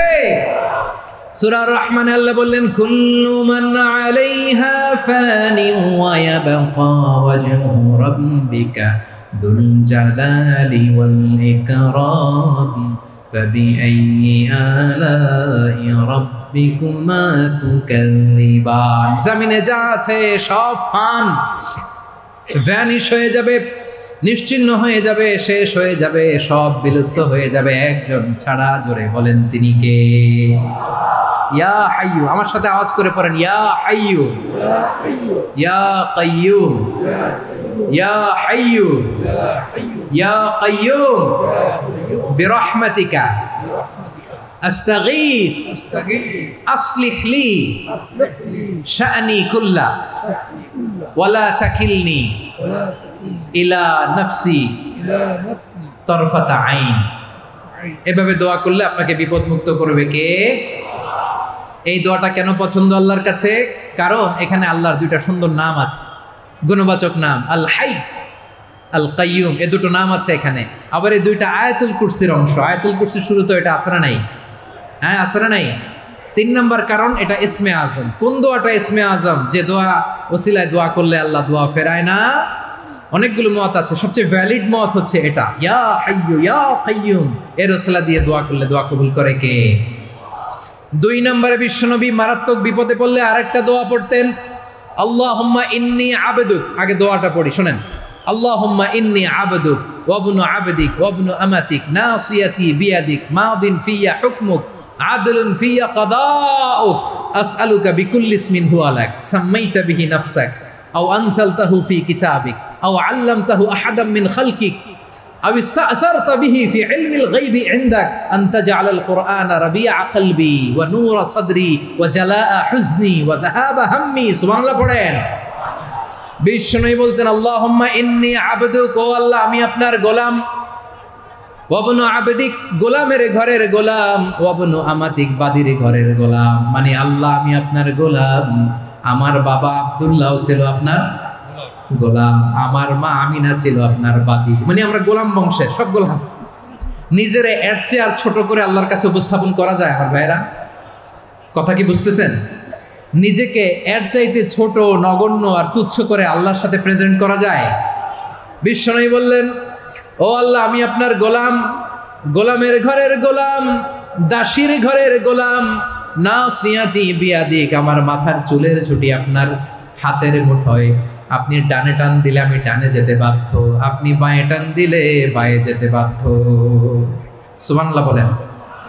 পিছনে 2-1 ভাই দাঁড়ালেন কেন? হ্যাঁ, বসুন। জায়গা চেঞ্জ করতেছে, সেই দুপুর থেকে বসে আছে, আমি জানি। মাশাআল্লাহ, কেউ 2-1 বেরিয়েছে, গ্যাপ পূরণ করতেছে। মাশাআল্লাহ পড়েন, সুবহানাল্লাহ আলহামদুলিল্লাহ লা ইলাহা ইল্লাল্লাহু মুহাম্মাদুর রাসূলুল্লাহ সাল্লাল্লাহু আলাইহি ওয়াসাল্লাম। বিশ্বনবী বললেন, আল্লাহ আমার মাথার চুলের ঝুঁটি আপনার হাতের মুঠোয়। আচ্ছা, এইভাবে কাকে ধরা হয়? যে খুব ছোট, ঠিক কি না? নিজেকে কত ছোট করলেন বিশ্বনবী। ও আল্লাহ আমার মাথার চুলের ঝুঁটি আপনার হাতের মুঠোয়, আপনি ডানে টানলে আমি ডানে যাব, বাঁয়ে টানলে বাঁয়ে যাব। আল্লাহ আসআলুকা বিকুল্লি ইসমিন হুয়া লাক নাসিয়াতি বিয়াদিক মাদিন ফিয়া হুকমুক, আপনার নির্দেশ আমার উপর কার্যকর হবেই হবে। আদলুন ফিয়া কাদাউক, আপনার ফয়সালা, যেই ফয়সালাই আপনি আমার জন্য করেন এটাই ইনসাফ। সুবহানাল্লাহ বলেন। আমরা আল্লাহর ফয়সালায় সন্তুষ্ট হতে চাই না। কত কমপ্লেইন, আল্লাহ তুমি এটা দিলা না, ওইটা পাইলাম না, ওইটা হইল না রে, এরকম অভিযোগ, কমপ্লেইন আমাদের আছে না নাই? আর বিশ্বনবী বলতেন, আদলুন ফিয়া কাদাউক, আল্লাহ আমার জন্য তোমার যেটা ফয়সালা এটাই সবচেয়ে শ্রেষ্ঠ ইনসাফ, এর চেয়ে ইনসাফ আর হতে পারে? এভাবে কায়মান বাক্যে আল্লাহর কাছে বিশ্বনবী দোয়া করতেন। এরপরে বিশ্বনবী বললেন, আল্লাহ তোমার যত নাম আছে সব নামের ওসিলায় দোয়া করি, যে নাম তুমি আমাদেরকে জানিয়েছো, যে নাম তুমি আমাদেরকে জানাও নাই, যে নাম তুমি কোরআনে নাজিল করেছো, যে নাম নাজিল করো নাই, যে নাম শুধু নবীদেরকে জানিয়েছো। আর আল্লাহর এমন কিছু চমৎকার চমৎকার সুন্দর সুন্দর নাম আছে, এই নামগুলো রব্বুল আলামিন কাউকে জানাবে না। সুবহানাল্লাহ বলেন। আমরা তো 99 নাম জানি, 100 নাম জানি আল্লাহ, কিন্তু আল্লাহর এমনও কিছু নাম আছে যেগুলো আল্লাহ বিশ্বনবীরও জানায় নাই। এগুলো আল্লাহ ইলমুল গায়বে রেখে দিয়েছেন। দোয়ার সময় বলবেন, আল্লাহ তোমার যেই নামগুলো জানি, যেগুলো জানি না, যেগুলো কোরআনে আছে, যেগুলো নাই, যেগুলো নবীরে খাস ভাবে জানাইছো ওগুলোর উসিলায়, যেগুলো কোনোদিন জানাবাও না, তোমার ওই নামের উসিলাও তোমার কাছে চাই। আল্লাহ কোরআনকে আমার হৃদয়ের বসন্ত বানাও, আমার বক্ষের জ্যোতি বানাও, আমার চিন্তা দুশ্চিন্তা তুমি দূর করে দাও। বিশ্বনবী বললেন, এই কালিমাগুলো, এই বাক্যগুলো পড়ে যদি কেউ আল্লাহর কাছে ফরিয়াদ করে, তার হৃদয় থেকে দুশ্চিন্তা কাটিয়ে দিবে কে? পড়বেন, এই দোয়াগুলো পড়বেন। আচ্ছা, সবশেষে বলি, ঋণের বোঝায় যারা জর্জরিত, বিষ্ণু ইসলাম চমৎকার একটা দোয়া শিখিয়েছেন। আমাদের অনেকে ঋণের বোঝায় জর্জরিত, আছে না নাই? এদিকে কেউ আছেন? থাকলে হাত তোলার দরকার নেই, থাকলে এই দোয়াটা পড়বেন। এক সাহাবীর নাম আবু উমামা, নামাজের ওয়াক্ত ছাড়া উনি মসজিদে যেয়ে বসে আছে। বিশ্বনবী বললেন, কি রে আবু উমামা, নামাজের তো ওয়াক্ত হয় নাই, মসজিদে কি? সাহাবী বলে, হুমুমুন লাজিমাতনি ওয়া দুয়ুন, নবী গো ঋণের বোঝায় এমন টেনশনে আছি, ঘরে থাকতে পারলাম না, মসজিদে চলে আসছি। বিশ্বনবী বলেন, আমি কি তোমার এমন একটা দোয়া শিখাবো যেটা পড়লে আল্লাহ তাআলা তোমার ঋণের বোঝা হালকা করে দিবে?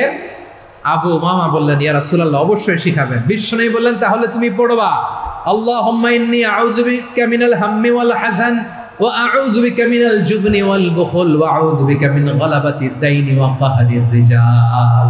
ও আল্লাহ, তোমার কাছ থেকে দুশ্চিন্তা থেকে পানাহ চাই, কৃপণতা, ভীরুতা, অলসতা, কার্পণ্যতা, এই সব কিছু থেকে, মানুষের কঠোরতা, আমার উপর মানুষের আধিপত্য এবং ঋণের বোঝা থেকে পানাহ চাই। এই দোয়াটা যখন বিশ্বনবী শিখাই দিলেন, আবু উমামা বারবার এই দোয়া পড়ে, আল্লাহুম্মা ইন্নী আউযু বিকা মিনাল হাম্মি ওয়াল হাযান ওয়া আউযু বিকা মিনাল আজজি ওয়াল কাসাল ওয়া আউযু বিকা মিনাল জুবনি ওয়াল বুখল ওয়া আউযু বিকা মিন গালাবাতিদ দাইনি ওয়া কাহরির রিজাল। আবু উমামা বলে, এই দোয়া আমি পড়তে লাগলাম। কিছুদিন পরে দেখা গেল বিশ্বনবীর শেখানো এই দোয়ার বদৌলতে আল্লাহ তাআলা আমার সব ঋণ পরিশোধের ব্যবস্থা করে দিয়েছেন। পড়বেন। আমার প্রিয় পটুয়াখালীর ভাইয়েরা, বিশ্বনবীর জামাতা সাইয়্যিদিনা আলী রাদিয়াল্লাহু তাআলা আনহুর কাছে এক লোক এসে বলে, হে আলী, ঋণের বোঝায় আমি জর্জরিত, আমার কিছু অর্থ দিয়ে সাহায্য করো। সাইয়্যিদিনা আলী রাদিয়াল্লাহু তাআলা আনহু বললেন, আমি কি তোমার এমন একটা দোয়া শিখাবো যেটা বিশ্বনবী আমাদের শিখিয়েছেন? এই দোয়া যদি তুমি পড়ো, লাউ কানা আলাইকা মিসলু জাবালিন কাবীরিন দাইনান আদাল্লাহু আনকা, পাহাড় পরিমাণও যদি ঋণের বোঝা হয়, আল্লাহ এটা পরিশোধের ব্যবস্থা করে দিবেন। ছোট্ট একটা দোয়া বিশ্বনবী শিখালেন, বললেন, তুমি পড়বা, আল্লাহুম্মা কফিনি বিহালালিকা আন হারামিকা ওয়া আগনিনি বিফাদলিকা আম্মান সিওয়াক। মুখস্থ আছে? হ্যাঁ, আছে। আল্লাহুম্মা কফিনি বিহালালিকা আন হারামিক, আল্লাহ তোমার হালাল দিয়ে আমাকে পরিতুষ্ট করো, হারাম থেকে বাঁচিয়ে রাখো, আর তোমার অনুগ্রহে মানুষের মুখাপেক্ষী যেন আমি না হই, আমি যেন সবসময় তোমার মুখাপেক্ষী হয়, ওই তৌফিক দিও। সুবহানাল্লাহ পড়েন। এই দোয়া বেশি বেশি পড়লে ঋণের বোঝা হালকা করে দিবে কে?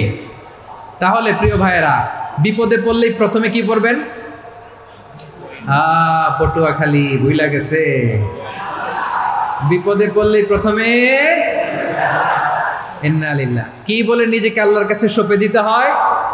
হাসবুনাল্লাহ। চরম বিপদে দেয়ালে পিঠ থেকে গেছে, তখন লা ইলাহা ইল্লা আনতা সুবহানাকা ইন্নী কুনতু মিনাজ জালিমিন। এরপরে লা ইলাহা ইল্লাল্লাহুল আযীমুল হালিম, এই দোয়া। আকস্মিক বিপদ, হঠাৎ যেন কোনো বিপদ আমাকে পেয়ে না বসে, এটার জন্য বিসমিল্লাহিল্লাযী লা ইয়াদুররু মা ইসমিহি শাইউন ফিল আরদি ওয়ালা ফিস সামাই ওয়া হুয়াস সামিউল আলিম। সকালে 3 বার, রাতে 3 বার। আর মারাত্মক tension, hyper tension, anxiety, depression থেকে বাঁচার জন্য 2 দোয়া, ইয়া হাইয়্যু ইয়া কাইয়্যুম, ইয়া হাইয়্যু ইয়া কাইয়্যুম, মনে থাকবে? আর আল্লাহুম্মা ইন্নী আবদুক, এই দোয়া। ঋণ থেকে বাঁচার জন্য 2 দোয়া, আল্লাহুম্মা ইন্নী আউযু বিকা মিনাল হাম্মি ওয়াল হাযান, এটা। আর আল্লাহুম্মা কফিনি বিহালালিকা আন হারামিকা ওয়া আগনিনি বিফাদলিকা আম্মান সিওয়াক। আর সব সময় পড়ার জন্য একটা আমল দিয়ে যাই, উঠতে বসতে, অফিসে যাচ্ছেন, অফিস থেকে ফিরতেছেন, বসে আছেন, শুয়ে আছেন, ছোট্ট এক শব্দে আমরা যেন বেশি বেশি পড়ি, আস্তাগফিরুল্লাহ। আওয়াজ করে আমার সাথে পড়ুন, আস্তাগফিরুল্লাহ। আবার পড়ুন, আস্তাগফিরুল্লাহ। আল্লাহ রাসূল সাল্লাল্লাহু আলাইহি ওয়াসাল্লাম বলেন, মান লাজিমাল ইস্তিগফার, যে সব সময় এরকম ইস্তিগফারের সাথে লেগে থাকে, জাআলাল্লাহু লাহু মিন কুল্লি যিকিন মাখরাজা, আল্লাহ তাআলা তাকে কোনো বিপদে আটকান না, সে জীবনে আটকাবে না, যে কোনো বিপদে আল্লাহ তার রাস্তা বের করে দেবে। Way out, you will get a way out and solution. সুবহানাল্লাহ। ওয়া মিন কুল্লি হাম্মিন ফারাজা, দুশ্চিন্তা মুক্ত হবে। ওয়ায়ারযুকহু মিন হাইসু লা ইয়াহতাসিব, এমন জায়গা থেকে আল্লাহ রিজিকের বন্দোবস্ত করবে যেটা সে কল্পনাও করে না। আওয়াজ করে পড়েন সুবহানাল্লাহ। তাহলে মনে থাকবে আস্তাগফিরুল্লাহর কথা। সব শেষ কথা বলবো, সব শেষ। আমার প্রিয় ভাইয়েরা, এটা গেল নিজের বিপদ। কিসের বিপদ? নিজে যদি বিপদে পড়েন। অন্যের বিপদ যদি দেখেন, এটার জন্য একটা দোয়া আছে। অনেক সময় আমরা দেখি হাসপাতালে ক্যান্সারের 3rd স্টেজে চলে গেছে, লোকটা হ্যাংলা হয়ে, চিকন হয়ে, হায়রে কি কষ্ট পায়, দেখি না? বিশ্বনবী বলে, একটা দোয়া যদি কেউ অন্যের কোনো বিপদ দেখে পড়ে, ওই বিপদ তার জীবনে কখনো আসবে না। শুনবেন? শোনার আগ্রহ আছে? অনেক সময় হয় যে আমরা মহাসড়ক দিয়ে যখন চড়ি, দুর্ঘটনায়, আইরে আল্লাহ, দুর্ঘটনায় মানুষের মাথা একদিকে, দেহ আরেকদিকে, ব্লিডিং, এরকম হয় না? আল্লাহ তুমি হেফাজত করো। বিশ্বনবী বলেন এই দুর্ঘটনা দেখে কেউ যদি এই দোয়াটা পড়ে তার জীবনে সে কোনোদিন এরকম অ্যাক্সিডেন্টের সম্মুখীন হবে না। শুনবেন, বিশ্বনবী বলেন অন্যের বিপদ দেখে কেউ যদি পড়ে আলহামদুলিল্লাহিল্লাযী আফানি মিম্মা বাতালাকা বিহি ওয়া ফাদ্দালানি আলা কাসীরিম মিম্মান খালাকা তাফদীলা, মানে প্রশংসা সে আল্লাহর যে আল্লাহ তাআলা তোমাকে যেই জিনিস দিয়ে পরীক্ষা করেছে আমাকে ওইটা থেকে বাঁচিয়ে দিয়েছে। তোমাকে আল্লাহ যেই বিপদে ফেলেছে আমাকে ওই বিপদ থেকে তিনি মুক্ত রেখেছে, আর তার অনেক সৃষ্টির উপর আমাকে তিনি প্রাধান্য দিয়েছে। সুবহানাল্লাহ পড়েন। যে কোনো বিপদ, কারো ক্যান্সার দেখে যদি এই দোয়াটা আপনি বিশ্বাসের সাথে পড়েন জীবনে কোনোদিন ক্যান্সার রোগে আক্রান্ত হবেন না। দুর্ঘটনা দেখে যদি পড়েন ওই দুর্ঘটনা আপনাকে স্পর্শ করবে না। যে কোনো কারো বিপদ দেখে যদি কোনো বিশ্বাসী বান্দা এই দোয়া পড়ে বিশ্বনবী বলেন লাম ইউসিবহু যালিকাল বালা, ওই বিপদ তাকে আর ধরবে না। উফিয়া মিনহু মিন যালিকাল বালা কাইনাম মা কান, সে যতদিন হায়াত পাবে কোনোদিন ওই বিপদ তাকে স্পর্শ করবে না। এই দোয়াটা পড়তে রাজি আছেন আমার প্রিয় ভাইরা? তাহলে পুরো আলোচনার সেন্ট্রাল থিম হচ্ছে আমাদের জীবনে বিপদ আসবে, কষ্ট আসবে, দুঃখ আসবে, কিন্তু বিপদে আপদে আমরা হাল ছেড়ে দিব না, হতাশ হব না। মুমিন হতাশ হয় না, নিরাশ হয় না, হাল ছেড়ে দেয় না। মুমিন ভরসা রাখে একজনের উপর। আওয়াজ করে বলুন তিনি কে? বিপদে পড়লে আমাদেরকে উদ্ধার করে কে? আবার আমাদেরকে যদি কোনো নেয়ামত আল্লাহ দিতে চান ওইটা কেড়ে নেওয়ার ক্ষমতা কারো আছে? তাহলে আমরা কানেক্টিভিটি বাড়াবো কার সাথে? আমাদের প্রার্থনার ফরিয়াদের হাত তুলবো কার কাছে? রাজি আছেন পটুয়াখালীর ভাইয়েরা? মনে থাকবে কথাগুলো? আল্লাহ তাআলা আমাদের সবাইকে কথাগুলো বোঝার ও আমল করার তৌফিক দান করুন।